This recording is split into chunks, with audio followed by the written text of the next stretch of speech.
Muy buenas tardes, señoras y señores. Sean todos ustedes bienvenidos una vez más a estos enlaces comunitarios de Multimedios Quisqueya USA. En la tarde de hoy convertidos en la divertida tertulia cultural. Le queremos recordar que este programa se transmite por tvhispani.com, por Dominican Networks, por Facebook Live, por Multimedios Quisqueya USA, por YouTube, por Antena Caribe TV y ahora también por las plataformas mundiales de Roku y Amazon Fire TV. Ahí nos pueden encontrar como Quisqueya USA Radio TV. Como siempre les indicamos, además de qué se trata la fotografía al fondo. Y la fotografía al fondo pueden observar, ese es el lanzamiento del Apolo 11. Y quisimos poner esa fotografía por la efemérides, ya que el 20 de julio, pero del año 1969, el primer ser humano pisa la luna. A las 10:56 de la noche, el astronauta estadounidense Neil Armstrong se convertiría en el primer ser humano en pisar la superficie de la luna. Este viaje se realizó dentro del proyecto Apolo, llevado a cabo por la NASA e iniciado 3 años antes.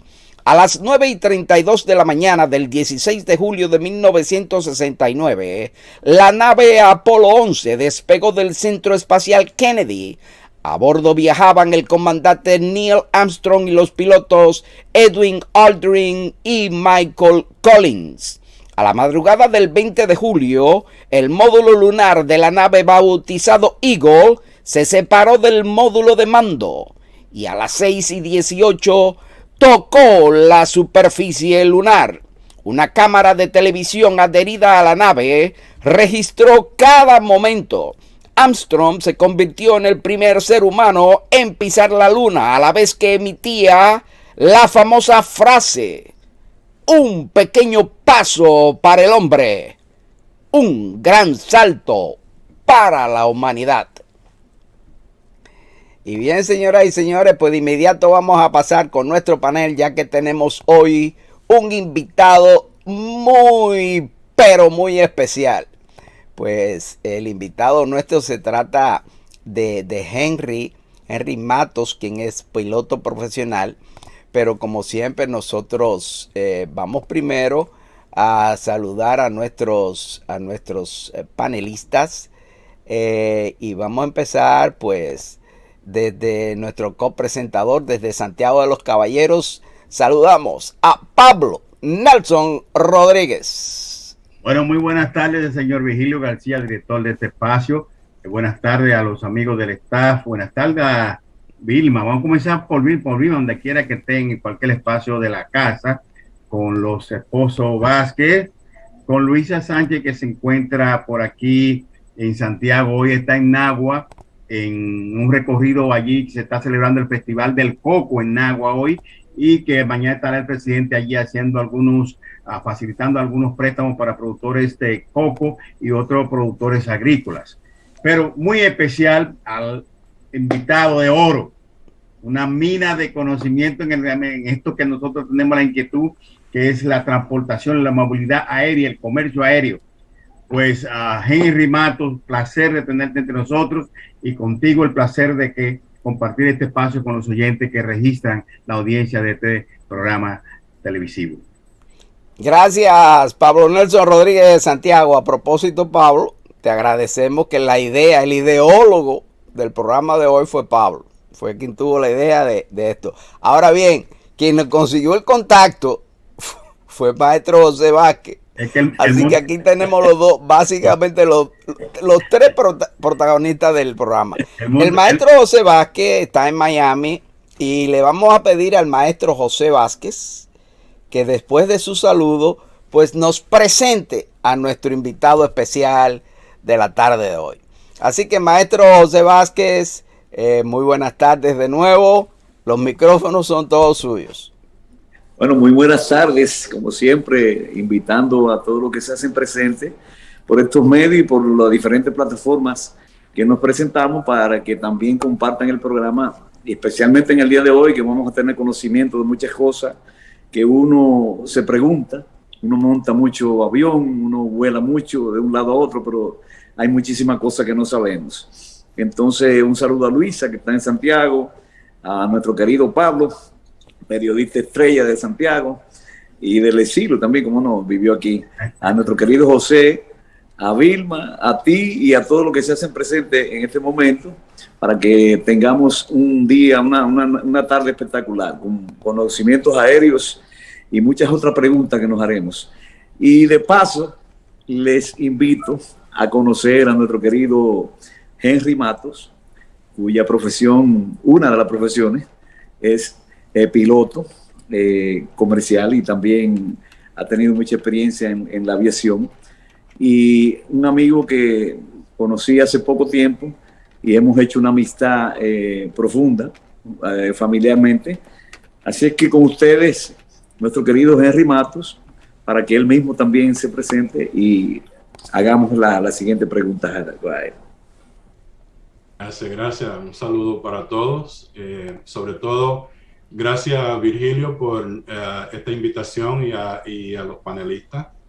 Para mí es un honor estar aquí, tratar de contestar las preguntas que ustedes tengan sobre el tema de la aviación, del cual yo he sido parte por un espacio de 24 años, y trataré de contestar cualquier inquietud que tengan con respecto al tema. Gracias, Henry. Henry, piloto profesional dominicano, tiene muchos años ya residente aquí en Estados Unidos. Henry, la primera pregunta que tenemos para ti. Háblanos, se oye hablar de las rutas aéreas. Háblanos qué son las rutas aéreas, básicamente qué función tiene, cómo se originan. Háblanos sobre rutas aéreas. Bueno, las rutas aéreas son es como, imagínense, por ejemplo, en años atrás, antes de que existieran lo que hoy se conoce como el famoso GPS. Antes, en el sistema terrestre, se utilizaban mapas de papel para ir de punto A punto B. Si iba, por ejemplo, a viajar de la ciudad de Nueva York hacia Miami, se abría un mapa y decía, mira, voy a parar en la ciudad de Washington, de ahí vamos para Carolina del Sur, y de ahí vamos para Georgia, y etcétera, etcétera. En la aviación, antes de que existiera lo que hoy se conoce como GPS, existían mapas también, que todavía aún hoy existen, porque hay dos diferentes tipos de espacio aéreo. Hay aéreos de latitudes bajas y hay rutas aéreas que son de altura, o bien sea latitudes. Y las rutas están designadas de acuerdo a esa separación de niveles. Si se remontan un poco atrás a lo que es la brújula con los puntos cardinales, cada uno de esos puntos es transmitido a través de un transmisor terrestre cerca de cada aeropuerto, cerca de cada intersección entre aeropuertos, y esas señales salen y se propagan y son recogidas por instrumentación que cargan los aviones, que pueden seguir el paso de esa señal para llegar de punto A punto B, siguiendo ese punto cardinal. Las rutas aéreas son hoy más fácil de seguir que en años anteriores, cuando no existía, por ejemplo, los sistemas de GPS para poder llegar con más exactitud a un lugar. Vuelvo y te repito, existen mapas y existen para nosotros, los pilotos comerciales y los pilotos profesionales, hay rutas publicadas en un libro que son rutas recomendadas por el sistema de control aéreo de los Estados Unidos. Me imagino que también en otros países existe lo mismo. También hay rutas favoritas que son rutas que ya están establecidas. O sea, son rutas que te llevan de punto A punto B, a punto C, a punto D, hasta llegar al punto final, que es donde vas a arribar. Y también hay rutas alternas y navegación propia, que cualquier piloto puede despegar una aeronave y ir de punto A a punto B sin tener que utilizar ninguna de esas rutas publicadas. La razón por la cual se publican las rutas es para controlar la congestión que se forma particularmente alrededor de los aeropuertos. Bien. Bueno, Pablo, adelante con tu pregunta, Pablo, ideólogo del tema. Bueno, hablando de rutas, yo estuve haciendo un pequeño homework y vi que se producen alrededor de 120,000 vuelos de aviones diarios y una movilidad de unos 12 millones de pasajeros diarios. Henry hablaba de latitud de espacios aéreos, de rutas de latitud alta y bajas. Entonces la pregunta tonta, la pregunta curiosa, la pregunta de un imberbe que no conoce esto, ¿cómo es posible esa movilidad de tanto avión en el espacio aéreo? ¿Cómo es posible? Fíjate, una cosita tonta. Yo a veces voy en el vuelo, he ido y quiero ver, a veces me pasa un avión cerca, nunca veo otro avión que pasa ni cerca. ¿Cómo es posible la distribución de ese espacio, esa ruta? Cuando, por ejemplo, tenemos un destino único, miles de vuelos salen del mundo entero para Nueva York, quizás algunos coincidentes en la misma hora, otros con hora de diferencia. Pero ¿cómo se establece esa latitud de baja? Si van, ¿cuánto hacen latitud de baja? ¿Cuánto hacen latitud de alta? Entonces, la curiosidad era, concho, si en la Tierra vemos, hay tantos accidentes de transportación, de carros, de vehículos, ¿cómo es posible que en el espacio aéreo nunca yo he visto un accidente? No es que lo espero ni lo deseo, sino que la curiosidad me mata. Dejo eso ahí porque la estoy atendiendo muy larga. Sí. Bueno, lo que te puedo decir es que no es nada más y nada menos que una orquestación de movimientos de aeronaves siguiendo un plan de vuelo que se origina en una ruta que ya está establecida. Y esa ruta, porque muchos se pueden preguntar, ven acá, yo los otros días cuando viajé a Santo Domingo me di cuenta que el avión no siguió la misma ruta que siempre sigue, porque no pasamos por encima de las islas de las Bahamas mayores. Hoy nos fuimos más al sur o nos fuimos más al norte. Todo eso tiene que ver con un factor muy importante, que es el factor del tiempo. El tiempo dicta qué ruta el avión va a tomar para llegar a su rumbo. Con las tormentas ahora de verano, los aviones tienen que alternar el movimiento de acuerdo a las rutas porque el estado de tiempo es muy impredecible, particularmente en el Caribe, en el invierno, particularmente en la parte norte, centro y suroeste de los Estados Unidos. Estas rutas se cambian diario, bien sea los aviones nunca siguen la misma ruta publicada, siempre usan rutas alternas de acuerdo al estado de tiempo. Ok, bien, vamos a darle la oportunidad ahora al maestro José Vázquez. Maestro Vázquez, adelante con su pregunta o comentario. Henry, yo me pregunto, ¿cuáles serían a una persona que va a estudiar aviación, piloto, cuáles son las materias más importantes en esa carrera? Física, matemática, no sé, ¿qué tú me dices? Geografía. Como punto primario sería la matemática. En la aviación hay muchos cálculos que uno tiene que hacer. Tiene que conocer ángulos, lo que es un ángulo agudo. Cuando una aeronave va a hacer un giro hay ciertos ángulos que la aeronave no puede exceder.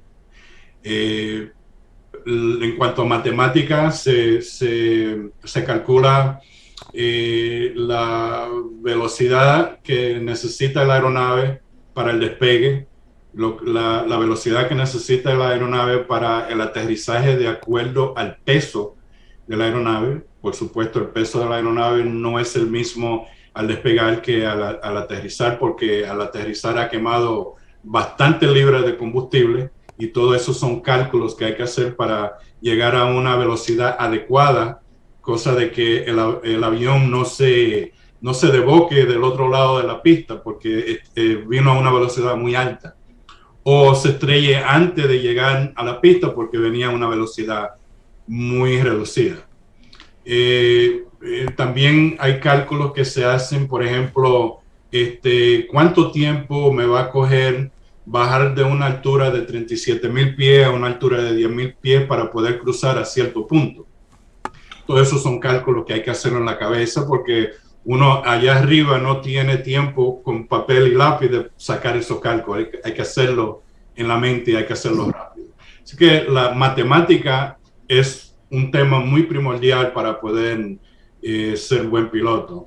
Lo otro que sería necesario es el deseo y no tenerle miedo a lo que es la altura y lo que representa los peligros que hay en la aviación, porque si entra de lleno con eso, no va a llegar a ser piloto nunca. Henry, psicológicamente, ¿tú recibiste algún training para casos de emergencia, casos de pasajeros que se estén portando mal, o cualquier otra emergencia que se produzca dentro del vuelo? ¿Ustedes reciben alguna práctica psicológica, algún tipo de adiestramiento para eso? Sí, cuando uno llega a nivel de piloto comercial, que uno empieza a trabajar con una compañía, desde que tú te certificas en un tipo de avión, tienes que ir a entrenamiento por reglamento cada 12 meses. Las líneas aéreas son un poco más estrictas porque el gobierno federal le exige a los pilotos ir a entrenamiento cada 6 meses. Y en parte de esos entrenamientos no solamente se discuten temas como los accidentes que han habido y cómo evitarlos, pero también se cubre temas de problemas psicológicos, tanto de tripulación, cómo reconocer que un tripulante posiblemente tenga un problema psicológico, cómo lidiar con eso, cómo lidiar con un pasajero problemático.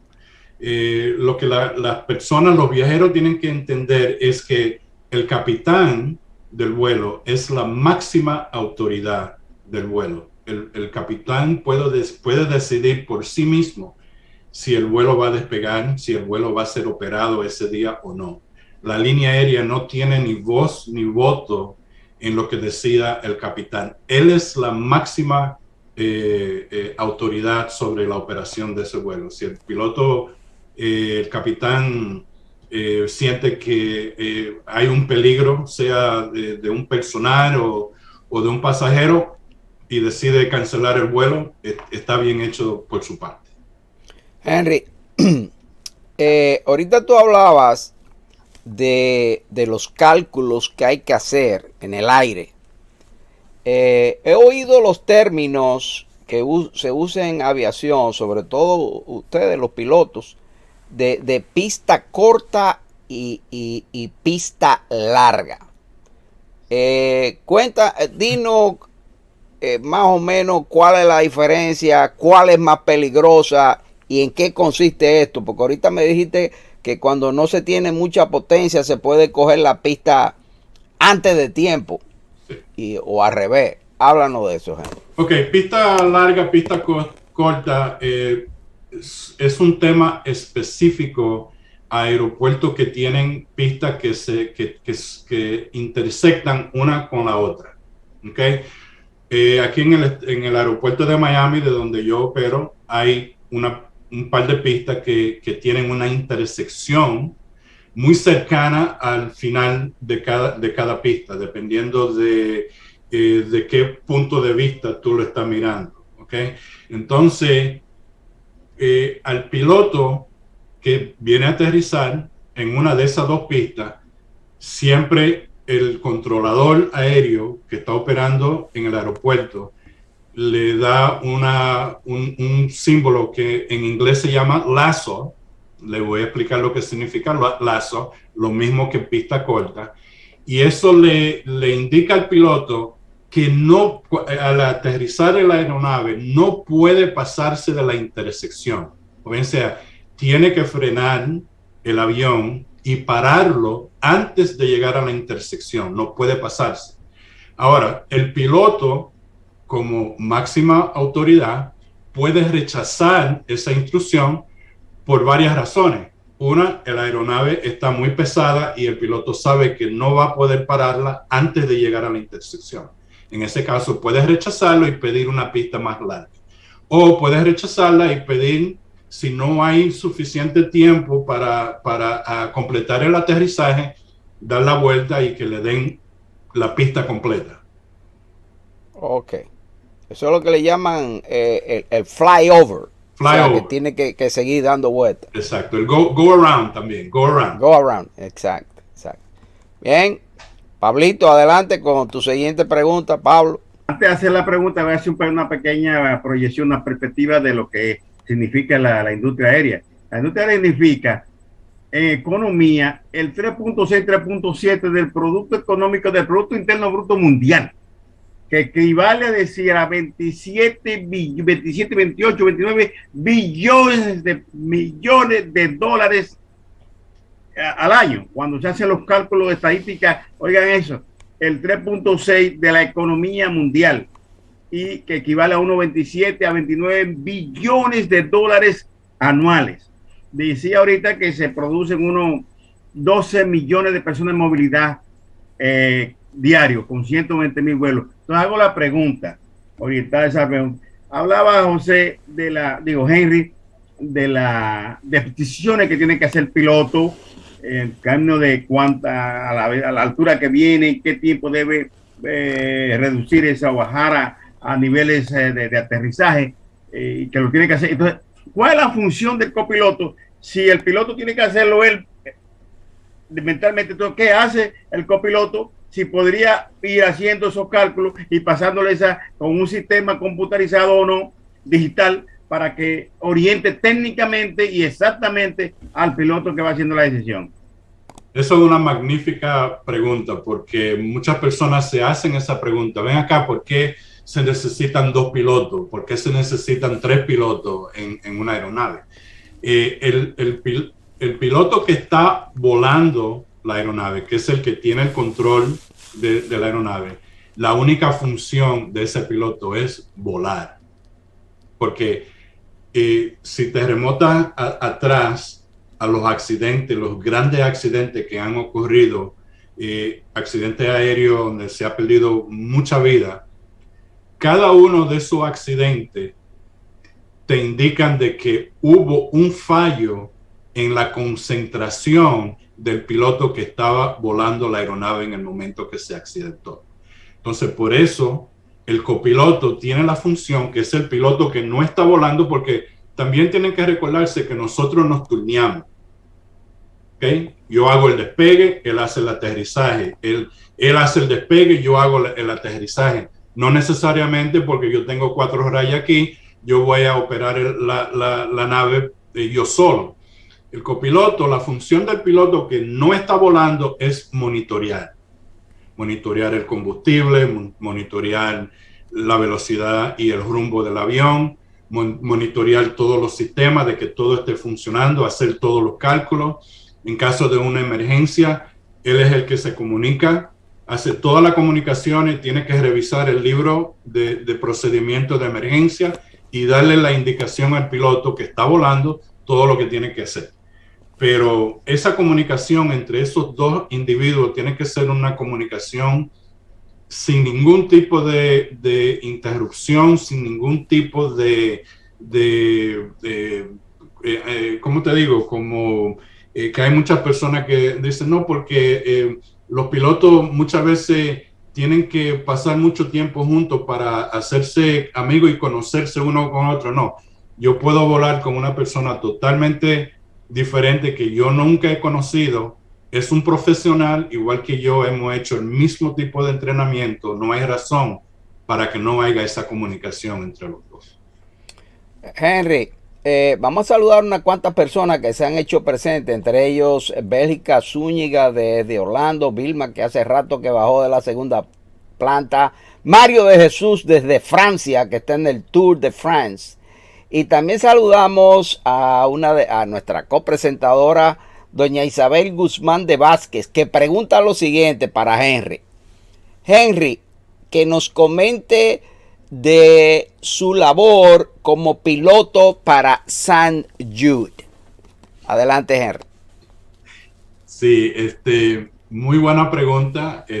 Para los que me conocen, saben que yo trabajo para la compañía NetJets. Yo trabajo para NetJets. NetJets es la compañía primaria del dueño Warren Buffett, multibillonario con un corazón de oro. En el 2012 yo empecé a trabajar con ellos.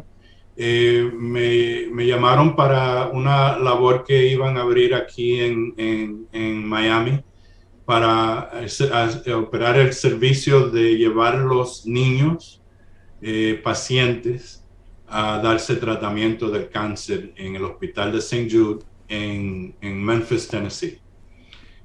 Aquí en Miami nosotros le damos ese servicio a los hospitales Nicholas, Joe DiMaggio y lo que antes era Everett Hospital, para todos esos niños que son de familias de bajos recursos, llevarlo a cero costo a la familia, montarlo en un avión privado y llevarlo hasta St. Jude para que le den su tratamiento allá. Yo me uní a esa compañía en el 2012 como copiloto. En el 2017 me subieron de rango a capitán.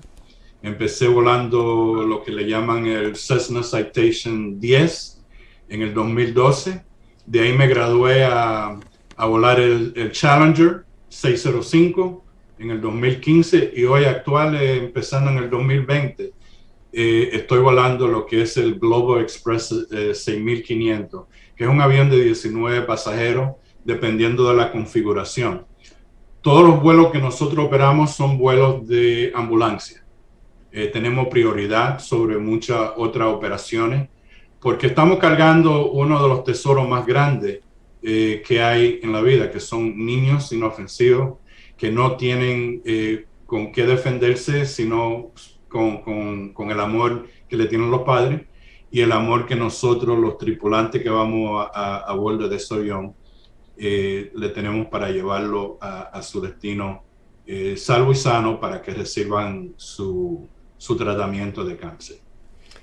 Wow, qué bueno saber que esa labor humanitaria que haces, aparte de estar en tu trabajo, cumples con una labor extremadamente humanitaria que es la labor ahí que lleva el Hospital St. Jude. Qué bien. Gracias, Henry. Nuestras felicitaciones. Gracias. Bien, señores, pues vamos a la mitad del programa. En estos momentos vamos a pedirle al maestro José Vázquez que nos presente. Tenemos dos canciones hoy. Una es un estreno mundial, pero vamos a cerrar, maestro Vázquez, con el estreno mundial. Pero ahora preséntenos la primera canción, maestro Vázquez, si es tan amable. Bueno, primero felicitar a Henry por esa labor humanitaria, que aunque le pagan, yo sé que él lo hace de mucho corazón, y si tendría que hacerlo gratis lo haría, porque conozco muy bien el corazón de Henry. Esta canción es una bachatita que hizo Juan Luis con Montaner. Es una canción muy bonita, habla sobre una pareja que se quiere hasta el final, y es uno de los valores que nosotros como pareja, Isabel y yo, pues pretendemos hacer, que la pareja se amen hasta el final, que no haya una despedida que no sea que se muera uno de los dos. Así que bueno, esa canción se llama Porque Dios así lo quiso, de Juan Luis, una bachatita muy bonita.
Ay, cómo decirte, mujer, que mi costilla, antes de yo amanecer, ya no era mía. Lo que te puedo decir, cariño mío, antes del amanecer, yo vivía solito. Y aún no te imaginaba, pero siempre te necesitaba, ya eras parte de mi vida, y ahora no sabía si estás conmigo y yo contigo. No fue el destino el que nos puso en el camino. Si estás conmigo y yo contigo, los dos solitos, porque Dios así lo quiso. Ay, deja que tu alma desnude ante la luna y las nubes.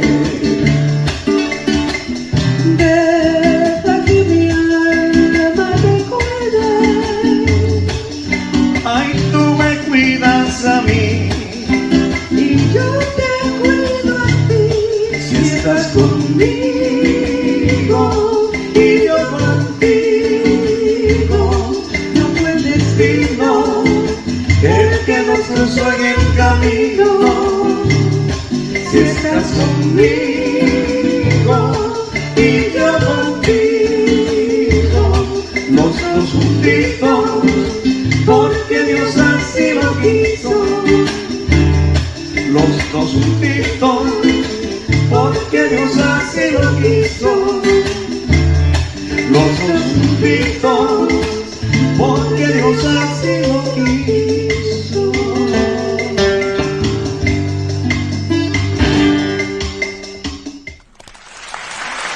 Ahí teníamos al maestro José Vázquez y a doña Isabel Guzmán de Vázquez. Bravo, bravo, maestro Vázquez. Preciosa esa canción. Bien, señoras y señores, pues vamos a pasar ahora a una pausa. Nuestras pausas son rápidas, solamente duran unos 90 segundos. Regresamos. Siga nuestro programa en tvhispanic.com y todas sus plataformas digitales.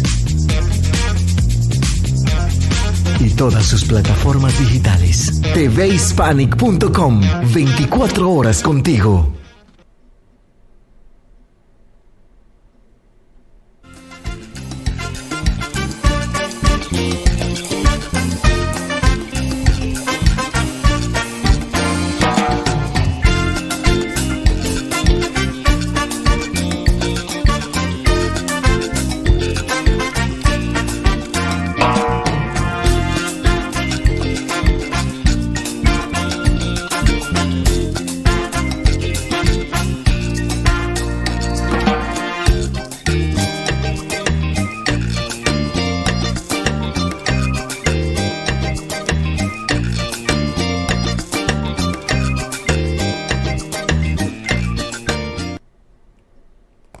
Bien, señoras y señores, pues vamos a pasar a la segunda parte de nuestro programa.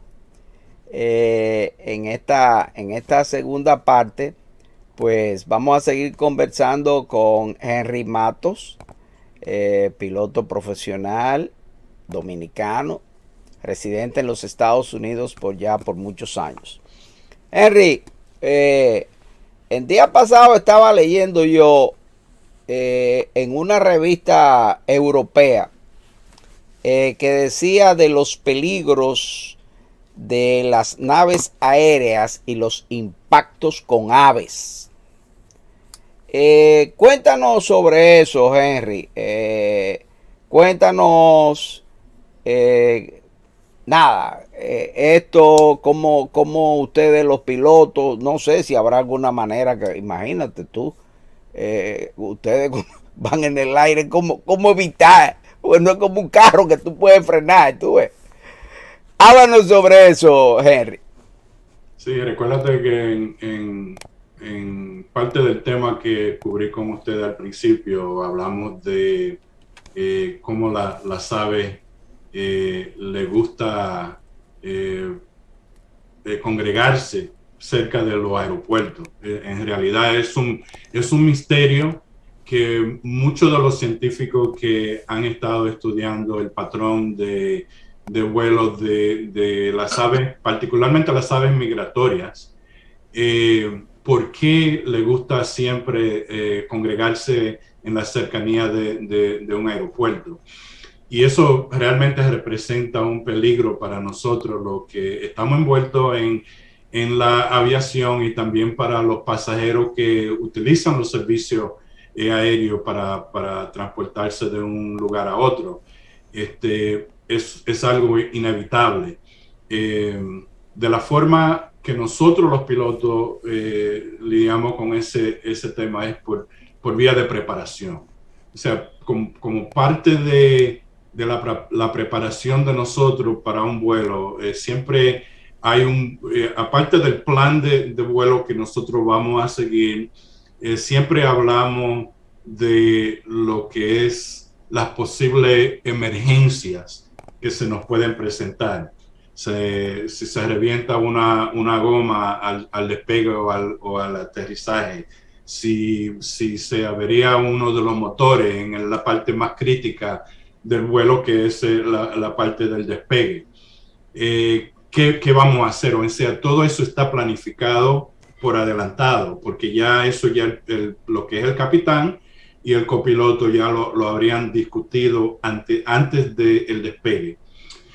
Parte de esa planificación tiene que ver con las aves. ¿Qué pasa si al despegar tenemos un impacto de ave con la aeronave? ¿Qué vamos a hacer? Claro, el piloto que está volando va a enfocar su atención solamente y únicamente en volar la aeronave. El otro piloto va a ver y monitorear qué sistemas posiblemente fueron afectados por el impacto, si hubo tal impacto, porque muchas veces uno ve las aves que le pasan al lado del avión y no hay impacto. Pero ¿qué pasaría si hubiera un impacto fuera en lo que es la ventanilla de adelante de los pilotos, o si impactó un ala, o si impactó uno de los motores? ¿Cuál es el plan? ¿Qué vamos a hacer? Pues cada avión tiene lo que se llama un plan de emergencia que cubre muchos de esos temas, y el piloto que no está volando la aeronave en ese momento, su función es coger ese libro, ir a la página exacta que lidia con ese problema y recitar cuáles son los procedimientos al seguir para lidiar con esa emergencia. Muchas de esas cosas ya son cosas de memoria, o bien sea son puntos que ya están memorizados, pero siempre se utiliza el libro por si acaso el cerebro humano, como es imperfecto, siempre tiende a olvidarse un punto u otro, y el libro está ahí para asegurar de que esos procedimientos se sigan al pie de la letra. Pablo Nelson Rodríguez, desde Santiago de los Caballeros. Antes de hacer la pregunta, ya he cogido como método hacer algunas lanzar algunas informaciones que sirvan de perspectiva a la amplitud, a la dimensión de lo que es esta industria del transporte aéreo. Y debo decir que esta industria emplea unos 76 millones de personas en el mundo, unos 65.5 millones de personas de empleos fijos y unos 10 de empleo indirecto. Es una cosa increíble, unos 75 millones de empleados en la industria aérea. Ahora, fuera de cámara, comentamos con Henry la clasificación de los pilotos, y ahora que él habla de la asistencia del copiloto, hago dos preguntas. ¿Cómo se clasifican los pilotos? Y además, ¿cuán efectivo puede ser que tratando de prevenir un accidente o que se visualice un accidente, que tenga que ver el piloto, buscar la página, el copiloto, buscar la página, ver cuáles son las prevenciones y transmitírsela al piloto que está operando el vuelo? Como que parece un poco... ¿te acuerdas aquí de la época de Concho Primo? Bueno, ahí entra la experiencia, Pablo. Sí, por eso es que está la experiencia. 20 años, ya Henry ya sabe lo que tiene que hacer. De todas maneras, las preguntas no sobran. La voy a dejar en plano. No sobra. Todas las preguntas son importantes. Adelante, Henry. Henry le gusta mucho pelear conmigo, no sale de una. Sabe que hay una oportunidad. Muy buena pregunta, porque sí, es muy curioso cuando uno oye eso, ¿no? Que el piloto se puso a buscar en un libro y es ilógico, pero tiene mucha lógica. Le voy a explicar el porqué. Durante el entrenamiento que yo le hablé a ustedes, que nosotros los pilotos tenemos que ir cada 6 meses para algunos y cada 12 meses para otros, nosotros tenemos que tener la habilidad de poder recitar al pie de la letra todos esos procedimientos de emergencia de la cual yo le estuve hablando. ¿Qué pasa? Que el libro se utiliza como segundo chequeo para asegurarnos de que no brincamos por encima de uno de esos procedimientos, porque están todos numerados del 1 al 10 o posiblemente del 1 al 20. El libro solamente es para asegurarnos de que todo se hizo como debió de haberse hecho, como parte del chequeo que hay que hacer en el caso de una emergencia. No es que estamos buscando algo que nos va a resolver el problema, porque ya eso nosotros lo sabemos por adelantado. Eso es algo que está memorizado. No nos renovan la licencia si no podemos recitar de memoria cuáles son los pasos para lidiar con una emergencia en particular. Gracias, Henry. Maestro José Vázquez. Voy a hacer 2 preguntas bobas, estilo Pablo. No, mira, ahí, Henry, siempre se ha dicho que la luz láser que usan algunos debajo, que pudiera confundir al piloto, y en Santo Domingo, en vez de la luz láser, me acuerdo que usaban espejitos, supuestamente para confundir al piloto. ¿Qué de cierto tiene eso? Tiene mucha certeza. Te voy a decir por qué. Contrario a lo que los pasajeros piensan, la cabina de los pilotos es el lugar más oscuro de la cabina, porque es tanta la instrumentación alumbrada que hay dentro de la cabina que nosotros tenemos que bajar la luz para poder ver toda la instrumentación. O sea, los ojos se acostumbran a esa oscuridad, y cualquier luz penetrante de afuera de la cabina que entre como un láser o un reflejo de una luz intensa nos causa una ceguera instantánea que puede durar varios minutos, porque así son el ojo humano es un órgano muy sensible a la luz, especialmente cuando está acostumbrado a cierto nivel de luz a través de tiempo, y de repente que se te prenda una luz intensa te causa esa ceguera instantánea que puede durar varios minutos. Por eso es el peligro de los láser. José, tú dijiste que eran dos preguntas, o ya. No, sí, bueno, si tengo tiempo, me gustaría preguntarle a Henry brevemente, ¿cuál ha sido su experiencia más bonita y la experiencia más difícil que ha tenido? Mira, la experiencia más bonita que yo creo que causó alegría en esos niños que yo transporto fue hace, yo diría, 2 Navidades atrás. Veníamos de St. Jude camino a Miami directo, no fuimos a Houston. Y en esas latitudes altas, el avión de nosotros tiene capacidad de volar unos 41,000 pies de altura. Veníamos aproximadamente a unos 37,000 pies de altura. Debajo de nosotros, vía contraria, venía un avión comercial de pasajeros de 4 motores. Y como era invierno, tú sabes que los motores atrás dejan una nube de vapor, y nosotros lo vimos en el radar que lleva el avión primero, y yo cogí el micrófono y le digo yo al copiloto, escucha esto, y coge el micrófono y le hablo a los pasajeros, le digo, y si miran por la ala izquierda van a ver a Santa Claus, que va con todos los juguetes rumbo a repartirlos a todos los otros niños que están en St. Jude. Y todo el mundo en la aeronave salieron en aplauso. Los niños se quedaron asombrados cuando vieron ese avión que pasó así y dejó aquella nube de vapor detrás. El momento más difícil para mí, que son momentos que muchas veces uno no le gusta hablar, pero uno de los aviones que nosotros volábamos antes, el Challenger, tenía un problema de fábrica, y todos los pilotos que volaban esa aeronave lo sabían. Y es que como es un avión, no quiero echarle nada a los canadienses porque son tremendos fabricantes de aeronaves, pero ese avión tenía un problema con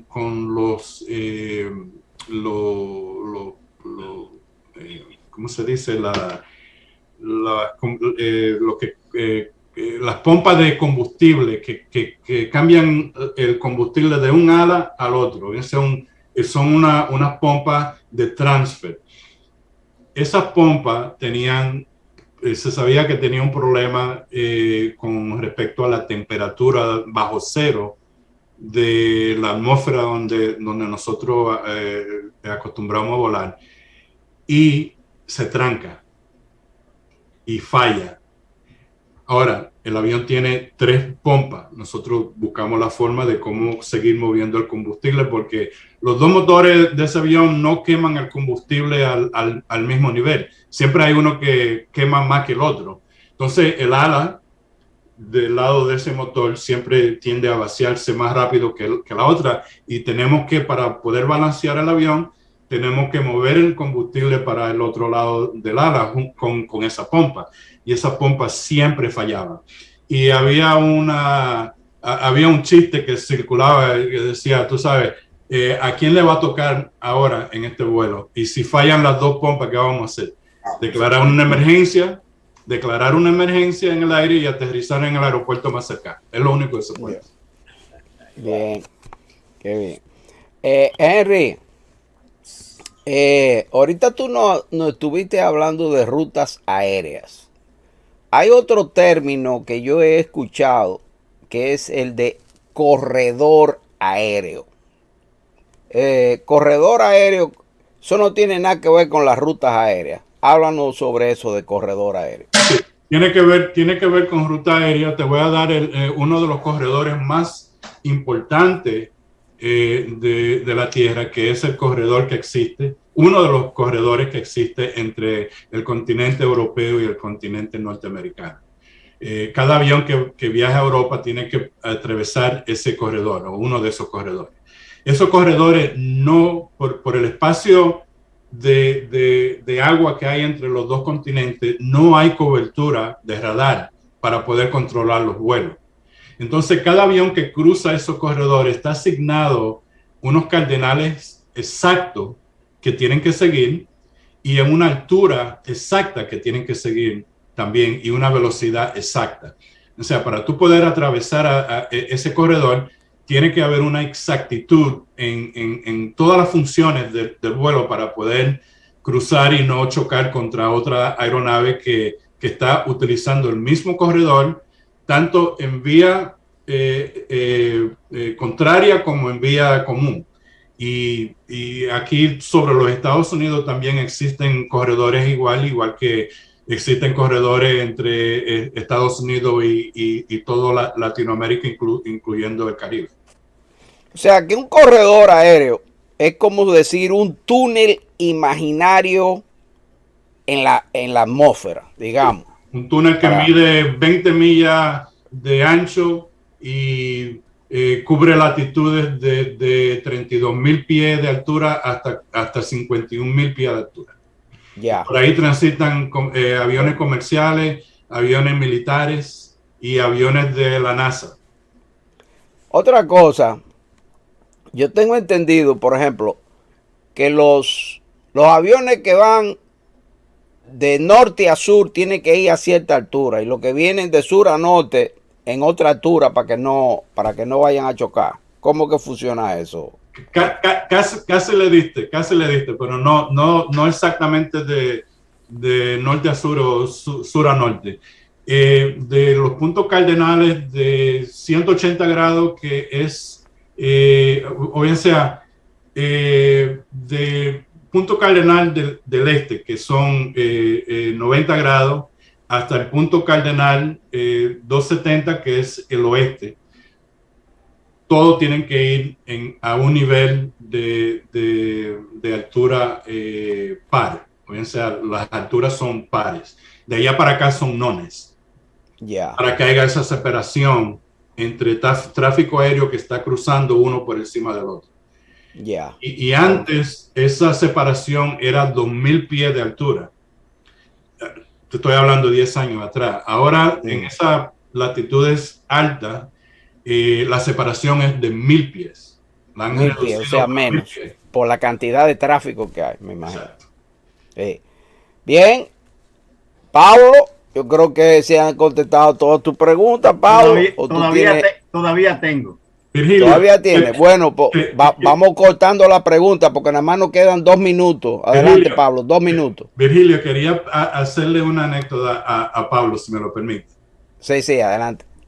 Pablo, una de las cosas que muchas de las personas no saben sobre la aviación es que, aparte de toda la economía de la que tú hablaste, es muy bueno que las personas sepan que las líneas aéreas realmente no necesitan los pasajeros para hacer dinero. Porque el pasaje de un pasajero representa una mínima parte de lo que cada línea aérea gana. La mayoría del dinero que gana una línea aérea la gana en la carga. En la carga. Ahí es donde está la economía. Ya. Bueno, bien, Pablo. Mira, vamos a tener que hacer otro programa porque se nos está acabando el tiempo. Pero como tú fuiste el ideólogo de esto, 1 minuto. Bueno, él habló de la movilidad del fluido del combustible y quiero dar un dato sobre el combustible y es que los 32,000 aviones que están diarios en el espacio más o menos gastan una cuantía de unos 141,000 millones de litros de combustible diario. Dado ese dato, termino con la pregunta, ¿a qué velocidad debe despegar o aterrizar un vuelo, vamos a decir, el más común, el comercial, qué sé yo, el de carga, cualquiera, pero a qué velocidad? Y si en todos los aeropuertos la misma nivel de velocidad que debe aterrizar y despegar un vuelo. Bueno, tú sabes que hay una fórmula para eso, pero para eso tú tienes que ir y graduarte de científico. Tienes que graduar de piloto, Pablo. Manda a Virgilio mejor, manda a Virgilio. Mira, todo tiene que ver con el peso del avión y también tiene que ver con la densidad del aire en el aeropuerto donde va a ser el despegue. porque la densidad de aire tiene mucho que ver. Mientras más caliente el día, más forzoso y menos eficientes son los motores para desarrollar el empuje que necesita el avión para despegar. Entonces, por eso el avión necesita una pista más larga cuando hay una alta densidad y el peso del avión está casi llegando al máximo nivel de peso. Mientras menos peso y mientras más baja la densidad, menos pista necesita el avión para el despegue. ¿Y cuál es el nivel de peso máximo? Bien, Depende del avión, Pablo, mira. Depende del avión. Un 747-800 puede cargar 700 toneladas métricas de peso para el despegue. ¿Cuánta clase de piloto hay? Espérate, Pablo, mira, ya se nos acabó el tiempo. Henry, nosotros te vamos a invitar para una segunda parte,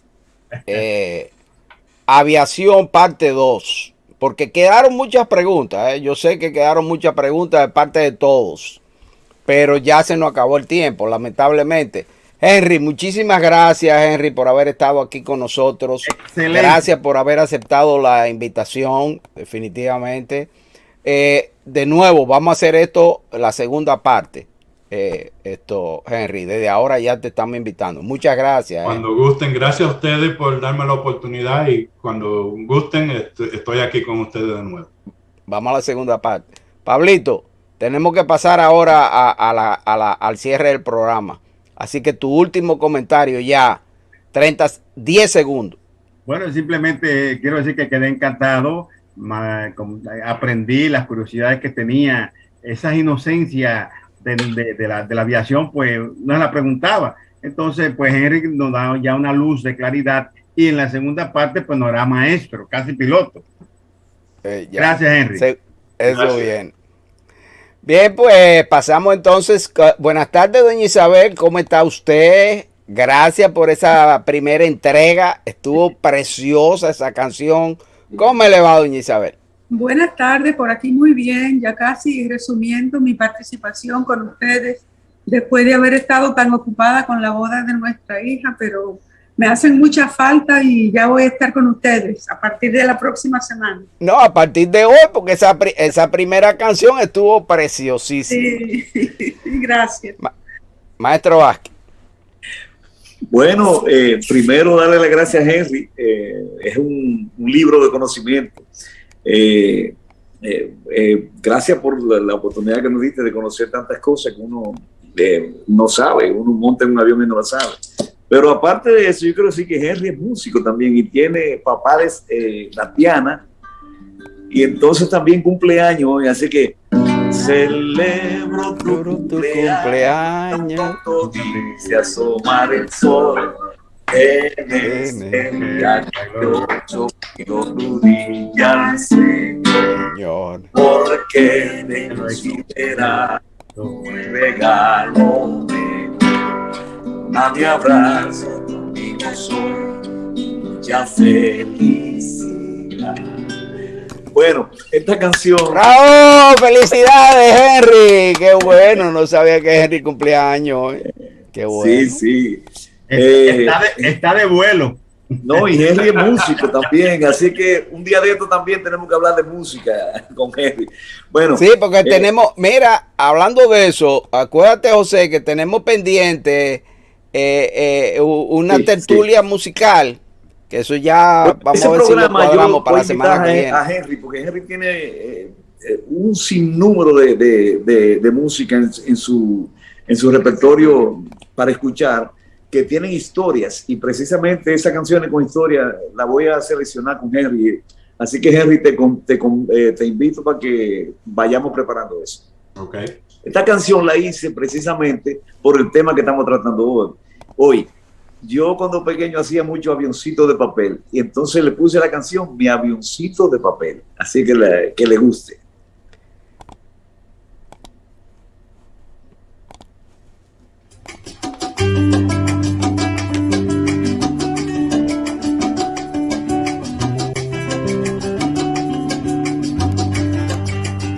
Cuando niño yo construí avioncitos de papel con hojitas de mi cuaderno siempre lo solía hacer.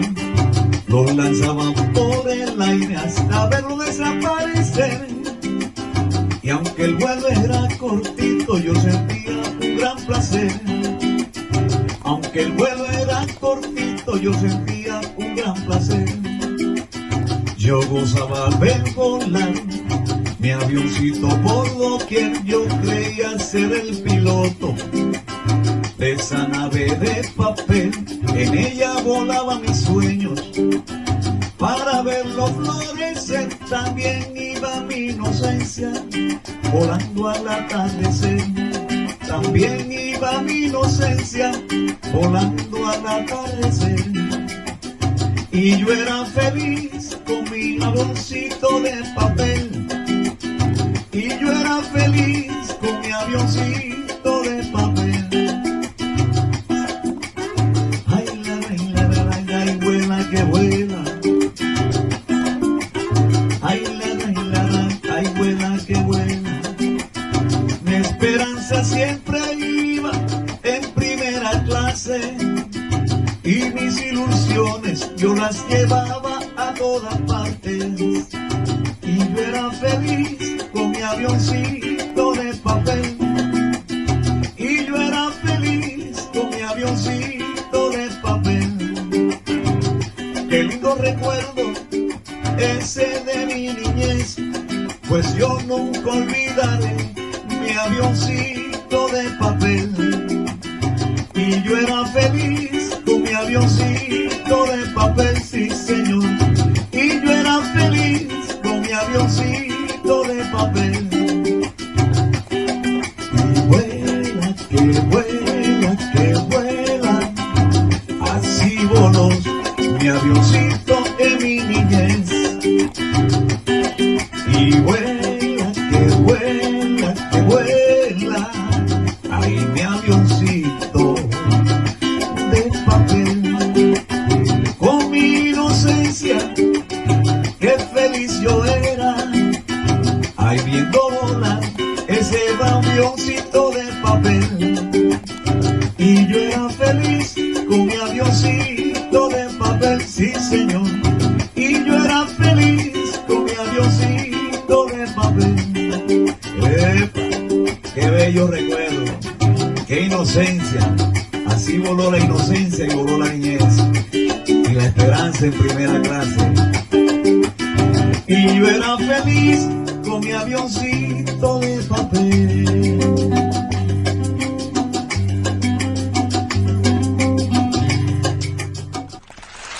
Ahí teníamos al maestro José Vázquez. Mi avioncito de papel. ¡Qué belleza! Gracias, maestro Vázquez. Preciosa canción para cerrar el programa. Excelente, excelente. Señores, hemos llegado al final. Henry, muchísimas gracias. Te llamamos. Maestro Vázquez, atención. Pablo. Espérate, Pablo. Vamos a dar los números ahora. Espérate, Pablo. Eso es lo que te iba a preguntar, Pablo, los números. Sí, ya viene, aquí tengo a Vilma, espérate, Pablito, no te me desesperes. No te preocupes, Pablo, que no te preocupes, que ella está aquí. Adelante, Vilma. 17.826. 17.826 personas en el día de hoy. 17, en todas las plataformas en vivo. Excelente. Gracias, señores. Henry, te llamamos. Pablo, hasta el miércoles. Maestro José Vázquez. Excelente. Señoras y señores, nada, hemos llegado al final y como decía el profesor Juan Bosch al llegar al final de las alocuciones con el pueblo dominicano, que se despedía de una forma muy, pero muy sencilla.